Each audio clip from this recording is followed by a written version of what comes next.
पाकिस्तान का सबसे बड़ा शहर कराची, जिसके शहरी फलाही कामों में बढ़ चढ़कर हिस्सा लेते हैं। गरीबों की मदद से लेकर नादारों को खाना खिलाने तक, यतीमों के सर पर हाथ रखने से लेकर रोज़ादारों को अफ्तार कराने तक, ये हमेशा आगे आगे रहते हैं। रमज़ान मुबारक में तो उनका ये जज्बा कई गुना हो जाता है। पाकिस्तान के सबसे कम उम्र सोशल वर्कर हसन ऐसे ही जज्बे की एक दरख्शां मिसाल हैं। मेरा नाम हसन है और मैं पाकिस्तान का सबसे कम उम्र सोशल वर्कर हूँ। मेरी उम्र 12 साल है और मैंने अपना ये काम जो है आज से 2 साल पहले स्टार्ट किया था जब कोविड आया था। कुछ करना था, लोगों को देख रहा था, अजीब सुनसान थे सारे रोड्स, हर चीज़ अजीब सा खौफ पैदा हो गया कि कभी आज तक ऐसा हुआ नहीं है कराची में और आज ये हो रहा है। तो बस जज्बा पैदा हुआ, अपने वालिदैन से बात की तो उन्होंने एक आइडिया दिया कि एनजीओ स्टार्ट करते हैं। तो हमने एक एनजीओ स्टार्ट की है और 2 साल से हम जो अल्हम्दुलिल्लाह जो है लोग अफ्तारी करा रहे हैं और पिछले साल भी कराई थी, इस साल भी कराई थी और एवरी संडे हमारा दस्तरखान भी लगता है। आप सब देख सकते हैं यहाँ पे तैयारियाँ भी जारी हैं। 12 साल हसन कराची में एक एनजीओ चला रहे हैं जिसका नारा है भूखे नहीं सोएंगे। हसन का कहना है कि मेरे अंदर कुछ कर गुजरने का शौक़ था। मैं सोचता था कि कुछ ऐसा किया जाए जो लोगों के लिए मिसाल बन सके। हमने इसी जज्बे को आगे बढ़ाया है। हम हर साल रमज़ान में ये दस्तरखान लगाते हैं।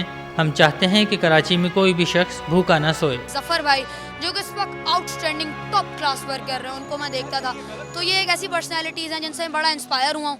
इनको देखता था मैं, बहुत कमाल काम कर रहे हैं, एक बड़े लेवल पे काम कर रहे हैं, इनको मैं देखता था तो इंस्पायर हुआ मैं और मैंने सोचा कि कुछ करना है।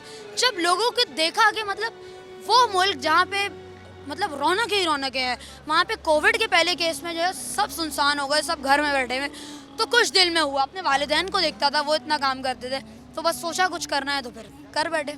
रोज़ा अफ्तार करने के लिए दस्तरखान पर अनवा व अक़साम की नेमतें मौजूद होती हैं। रोज़ा खोलने के लिए मुख्तलिफ अक़साम के फलों से तवाज़ु की जाती है। इस तरह के दस्तरखानों पर बिला तफरीक रंग व नस्ल, अमीर हो या गरीब, तमाम लोग रोज़ा अफ्तार करते हैं। पिछले साल अगर हम अपनी अफ्तारी पे देखें रमज़ान की तो टू बी ऑनेस्ट हमारे पास 15,000 रुपीज़ थे। 15,000 रुपीज़ 400 लोगों की अनाउंसमेंट कर दी थी खाने की। पिछले साल की बात बता रहा हूँ, अजीब सा था। 15,000 रुपये वेंडर को कैसे पे करेंगे, क्या होगा, सारी चीज़ें। हमने उनसे बोला कि हम आपको जो है रमज़ान के बाद कर आके हम करते रहेंगे। मगर at the moment, at the day, जब वो दिन आया तो मैं आपको बता नहीं सकता, लोग आए हैं और लोग ही हमारे वेंडर को पे कर रहे हैं। हसन जैसा जज्बा रखने वाले कराची के बहुत से नौजवान रमज़ानुल मुबारक में अपनी खिदमत पेश कर रहे हैं। रब की रज़ामंदी के हसूल के अलावा कोई और जज्बा उनके इस फेल में कारफरमा नहीं होता। नहीं, बात सारी है कि देखें लोग तो बहुत ज़्यादा आ जाते हैं। तारिक रोड शुरू के अशरे में सुनसान होता है और आप अगर देखें, आप अगर थोड़ी देर रहें, आप दिखाएं लोगों को तो यहाँ पे 750 से 800 लोग होते हैं जो कि लोग बिलीव भी नहीं कर पाते हैं। तो बस मैं सिर्फ एक ही बात बोलना चाहूँगा कि 1000 नहीं, 500 नहीं, 100 नहीं, 10 नहीं, कोई एक बंदा तो होगा जो इस इफ्तारी से भूखा नहीं सोता होगा। रोज़ अफ़ज़ों बढ़ती महंगाई ने जहां गरीबों के दस्तरखान मुख्तसर कर दिए हैं, वहीं कराची के साहिब सरबत अफराद ने सड़कों पर दस्तरखान लगाकर उनकी इस मुश्किल को किसी हद तक कम करने की कोशिश भी की है।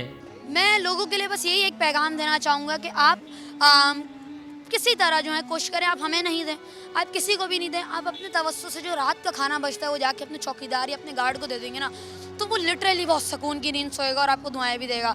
रमज़ान में तो हम सब करते हैं, मगर रमज़ान के बाद भी हमें लोगों का सोचना है और कोशिश करनी है कि कोई बंदा भूखा ना सोए। हम सारे मुसलमान हैं और मुसलमान से पहले भी हम सारे इंसान हैं, तो इसी चीज़ को मद्देनज़र रखना है और इन द एंड हम सब पाकिस्तान के लिए काम करें और पाकिस्तान जिंदाबाद।